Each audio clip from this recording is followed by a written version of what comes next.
Trauma bonds, got close off of battle scars. Equal pain, so we think it's equal game. Same team, but it's different hearts. Same goals, but it's different shots. Thought we was winning the same. Turns out you were just running me game. Should've known, but I couldn't guess it. It's a damn shame. What's going on, everybody? Welcome back to another episode of Hoop MCs, brought to you by your host, Hassan, and my co-host, Nassim. What's going on, baby? What's up, man? How are you this week? Pretty good, man, but I gotta admit, I'm a little sad. What's causing your sadness? Because you're late! 7 minutes. Dude, you gotta look good in front of the camera. I didn't even pluck my unibrow, man.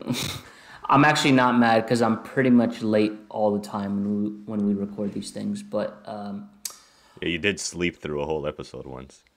I did, and I'm not proud of it, but you know what?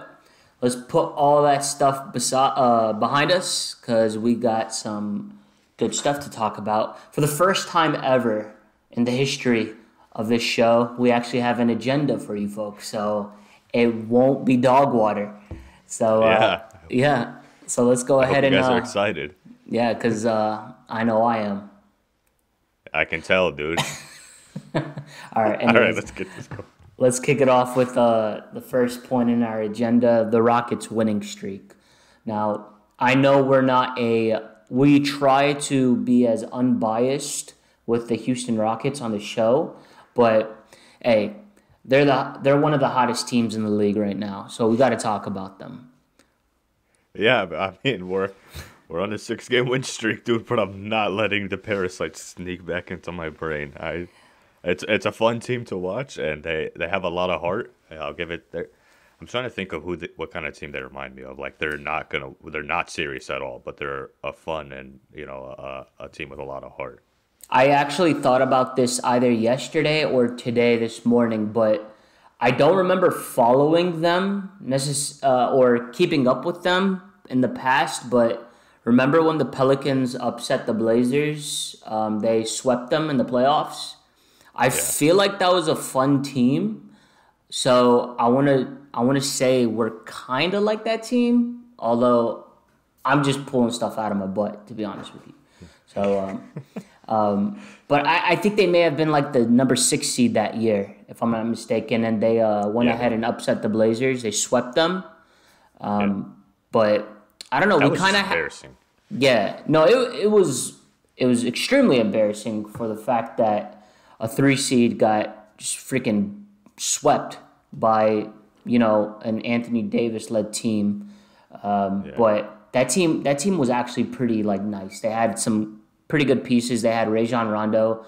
I don't know if Boogie Cousins was there at that time. I don't think so because I think he got hurt. Yeah, he did. So they had Rajon Rondo. They had Drew Holiday and Anthony Davis, of course. So it was still a pretty good team. Yeah, I remember watching the next series they played the Warriors, right? Is that when Steph Curry hit that ridiculous 3 in the corner? No, I don't know if it happened that season or I think it may have been actually. I think it was that season, but yeah. I just know that they were very exciting to watch, and their home crowd was actually very loud. I enjoyed watching their home games, even though they lost. But I mean, it was still fun to watch them. Yeah, and honestly, the most surprising aspect of this Houston Rockets team is their defense. So there's kind of this narrative circulating around the league about pre-Harden, post-Harden, and you have the metrics, and the biggest thing is that the Rockets are now number 3 in defensive rating. And prior to that, we were just complete crap, dog water, absolutely, trash. And a lot of players in these post game or pre game pressers keep talking about they drop these subliminal this is against Harden, towards Harden, about we actually got guys that want to be here, and it's just a fun environment. The culture's different, and so I feel like it definitely that does attribute to the improvement in defense, but there was always that narrative with Harden running around for however many years about how the guy doesn't play defense. So what's your take on that? Do Do you buy into like Harden not being here? The team's able to actually have guys, like all their guys on the court, focus on defense, or do you think it was just him just not caring during the beginning of the season, in which why we were so bad on the defensive end? I think it's a little bit of both. I'd have to go with more of him not wanting to be here. Yeah. I do. I mean, obviously, you can deny it all. I can deny it all I want because I'm a James Harden fan. But I mean, the evidence is there that we're a much better defensive team without him. Yeah. But I still don't think he's the root of the problem, or he was the root of the problem defensively. I mean, last year, over the past 3 years before, with all the defensive things, like you saw him drastically improve each year on defense. So, I mean, maybe he would have been an even better defender this year if he was actually bought in, but we won't know because he was never trying to begin with in Houston. So I don't want to put that whole our defense has improved because he's gone. I want to say I mean, we have like you said, everybody's bought in, and we have a new coach completely. So everything is just different right now. Yeah, I mean, if you look at the personnel, like we essentially swapped Harden with Oladipo, and Oladipo is known for his perimeter defense. Like he's actually a very good defender. But as far as with James Harden goes, like I'm not saying the guy is a bad defender, but there are definitely narratives that get pushed about him being a like elite post defender. And I mean, you could do whatever you want with that information. I don't think it really means much, but just by the eye test, like you can kind of look at somebody when you're playing a game and you can kind of like make that judgment based off of, okay, well, he actually seems like a pretty good defender. James Harden is not a good defender. At best, he's an average defender. But sometimes that's enough. What's that? I said sometimes that's enough. No, and it is. I mean, obviously, like the team has won a minimum, like their floor has been 50 games over the past couple of years. So like it doesn't necessarily make a huge difference because he's like bad or not bad, underperforming on defense because of how elite he is on offense. But it is kind of eye-opening still, though. Like their defensive rating is just like amazing, dude. Like you look at their number 3, who's above them? The Lakers are number 1, and the Grizzlies are number 2. Yeah. And I know we're going to talk about the Grizzlies in a second, but I do want to mention one more thing. That was a smooth transition. That was a pretty good transition. And I think when it was happening, like when it was coming out of my mouth, I'm like, yo, that was elite. We're going to talk about the Grizzlies after this statement. I want to say that I checked the stat, and the Rockets do have, I think, the top 3 defensive rating lineups in the NBA right now. And they all include Nwaba and Tate. Yeah, and just I think personnel-wise, like over the past couple of years, like Rafael Stone, the general manager of the Houston Rockets, he did like a really good job of getting some key personnel out there to like essentially play well on the defensive side. David Nwaba, like you said, Sterling Brown, you got Jayshawn Tate, and Christian Wood. You know, he's not a bad defender. He's actually pretty solid down low, but yeah. But like my man said, I gave you guys an elite transition. We wanted to talk about the Memphis Grizzlies because I mentioned earlier in the show that the Rockets are the second hottest team in the league. Well, number 1 is the Memphis Grizzlies. And people are not exactly talking about it just because of the fact that they went on like an 18-day hiatus with like not playing just because every single game kept getting postponed for COVID reasons. But the Rockets are on a 6-game winning streak. The Grizzlies are on a 7-game winning streak. And so this begs the question, because they are going to be facing each other here pretty soon, whose streak lasts longer? Nassim, I'm going to go ahead and defer this to you. I'd probably go with the Rockets. Not even trying to be biased, but just because, I mean, we have the schedule right here, and the Grizzlies play the Pacers next, so I don't see the Grizzlies pulling that one out. The Pacers are still a really good team, even though they lost Oladipo and they don't have LeVert right now. But I mean, I still think they're a better overall team. Yeah, and well, so here's the thing: the Grizzlies are actually a better road team than playing at their home court. So they're 3-5 at home, and I think they're 6-1, if I'm not mistaken, on the road or something along those lines. So they're a very good road team. But the catch here is, okay, so they're going to Indiana. If they're playing good on the road, you would probably, essentially think that they have a pretty good chance at beating Indiana. I know Indiana's a pretty good team, but I think the Grizzlies have a better record.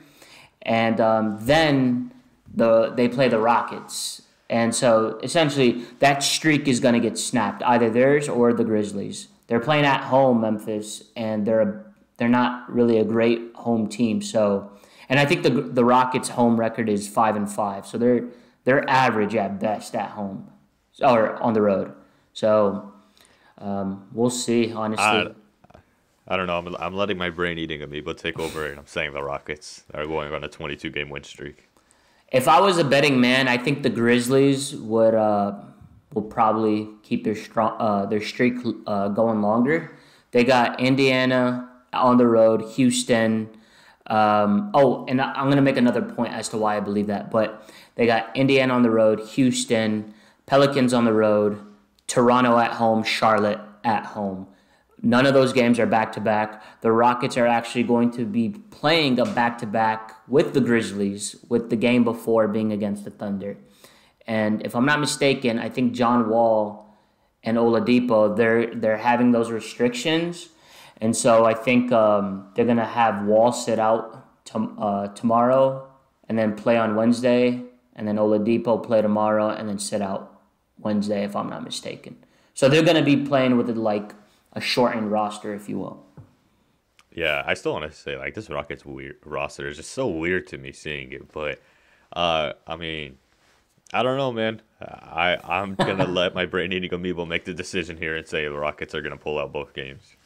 All right, you know what? If they do, I think that's going to be epic. Because I honestly think that this thing can go to 10+, if that's the case. Yeah, because looking at the following three teams. Mm-hmm. What is it? Spurs, Charlotte, and then Pelicans, yeah. And I don't know much about Charlotte, but I don't think they're playing terribly. But so let's go ahead and transition to the next subject. Yesterday, the Lakers played the Hawks in Atlanta. The Lakers ended up winning, but something had happened. LeBron got into an argument with the Courtside fan, and it kind of blew up just because of the social media aspect of it. Do you know what happened? All I know is there was a bickering argument. I didn't really fully watch the clip because I hate seeing fans get involved. And then I saw the 30-second rant of the Courtside Karen or whatever her name is, talking about how she was defending her husband. Yeah. Which I think is bullshit. LeBron's not gonna go start a fight with a random guy. Dude, I had to catch up with this essentially right before the show, and then I saw her Instagram video in which she made that accusation, and I swear to God, LeBron has better things to do in his time than to argue with your husband. Dude was probably drunk, probably was talking trash, and then LeBron probably said something, and then she probably was drunk, and then she said that line. She essentially said that whenever LeBron essentially told her husband something, she was like, "Don't talk to my husband like that or I'll F you up." And I'm you're 115 pounds, lady. You're 4'9". Dude, put him on a football field. LeBron sending her 40 yards at least. Dude, LeBron can literally just step on her and her bones will shatter. Okay, well. But anyways, he tweeted Courtside Karen was mad. And you know how social media blows up. Memes came out of it everywhere. But that was pretty funny, I thought. But I just hate seeing fans just especially if it's a racist thing. Whenever I don't know if you remember when Westbrook was in Utah, and they were throwing racial slurs at him, and he was like, "Oh fuck you and your wife up right now! I swear to God." Just leave them alone, man. That's hilarious, man. this wasn't actually on our agenda, but I think we probably do owe Russ an apology just because he went off for 41 last game or whatever. And he hit that game winner against the Nets. We were without Harden, but yeah. I'm actually pretty happy. What's that? Yeah, I'm happy. I was gonna say I'm happy for him, but he definitely listens to our podcast. I mean, there's no reason for him to go off like that. 1,000%. That game came after him listening to our podcast, and we essentially roasted him. But hey, that's kind of what we do here at Hoop MCs. You know what I'm saying? We fuel the fire for these athletes. And we're like 0-3, I think, this season. I want to say. Yeah, I think the Russell Westbrook. I think it was Steph Curry and someone else. And then if I'm not Tyler Hero. Tyler Hero. Yeah, we definitely hyped that guy up. Hasn't been doing nothing. So Lakers beat Atlanta Hawks, like I mentioned. Speaking of Atlanta, the another sick transition. Hey. Adrian Wojnarowski reported that the NBA is currently working. And I think it's essentially going to happen, but there will be an NBA All-Star event, but it would be one day. It'll happen in Atlanta on March 7th, and it'll be one All-Star, I mean, not one, but like a single All-Star game with skills challenge. I don't really know what they mean by skills challenge. Do you know? I'm not sure. I don't know if they just mean like before the game they'll do like a 3-point contest and whatnot, but I feel like that'll just take too much time. Yeah, now that I think about it, who knows if they probably shorten the length of the game, if they make this like a 5-hour event or something like that. But that would definitely be a little bit of a OD, like having going on. If they have the skills challenge followed by the All-Star game, they're gonna have the lowest ratings possible. Because no one's gonna stay there for that long. Yeah, I'm not exactly sure what they mean by skills challenge, but I was kind of excited to see that just because my man Christian Wood deserves an All-Star appearance. You know what I'm saying? I actually agree. I'm not even going to call you brain-eating amoeba. He's playing amazing, and he definitely deserves a nod this year. 100%. So this is the All-Star break is going to run from March 5th to March 10th. So stay tuned with that one. And lastly, what we have on our agenda is the Pistons. They played on the road against the Golden State Warriors, and this happened over the weekend. And I thought it was pretty funny. But after the game, so Klay Thompson was essentially one of the broadcasters. He was in the broadcast booth calling that game. And after the game, some player on the Pistons named Rodney McGruder, in case you didn't hear of him, I checked his stats out. He's not exactly very popular, but he went over to the Warriors bench after the game, and he had something to say to someone. I think he was standing up for a teammate or whatever. And then when Klay was about to do the the post-game interview with Steph Curry, he said, "Oh man, like this guy Rodney McGruder, he's probably complaining because he's not going to be in the league that much longer." Essentially roasted the hell out of him. They went off. The broadcasters had to stop him. Yeah. He wanted to keep going, and the guy was like, easy. And it didn't stop there. So Draymond Green decided, with the post-game conference in front of the media, he decided to go off as well. And he calls him a fake tough guy, and he was like, no one is scared of Rodney McGruder. And he essentially goes off on this tangent about too many tough guys in the league, which is funny because like Draymond Green is essentially kind of like a fake tough guy. Like you don't ever see that guy like getting too physical with anybody. He just runs his mouth. That's exactly what I was gonna say. First off, he's definitely the definition of a fake tough guy. Although I agree with what he said, there's too many fake tough guys in the league now. I mean, clearly I'm one of them, but yes, sir. Like,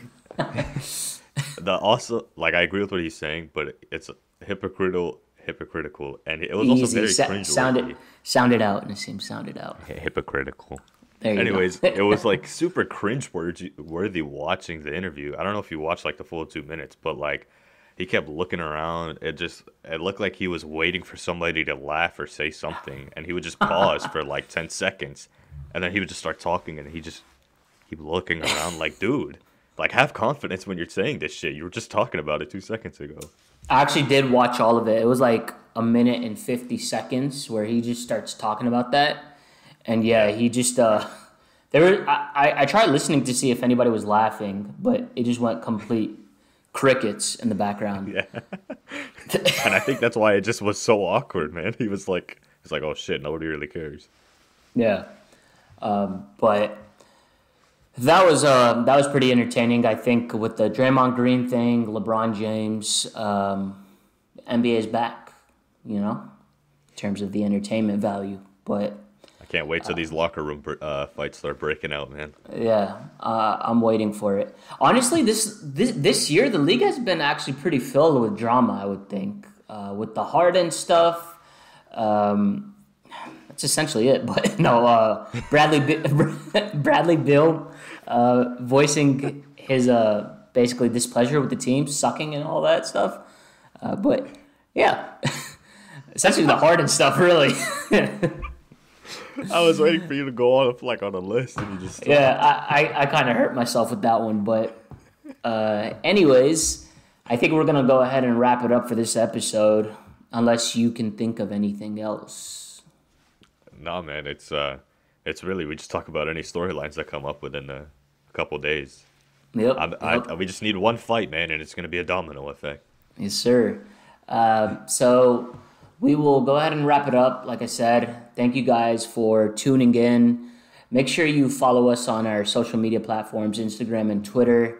If you prefer your podcasts and audio, we are on Spotify and Apple Podcast. And if you are a visual, if you prefer visuals, we're on YouTube. So go ahead and follow us there. Subscribe, like, comment, leave a review. Do all that good stuff. We appreciate y'all. We love y'all. Stay tuned. We will be out with another episode soon. Go ahead and clean it up. Thank you, guys. Appreciate the support. See you next week. Peace.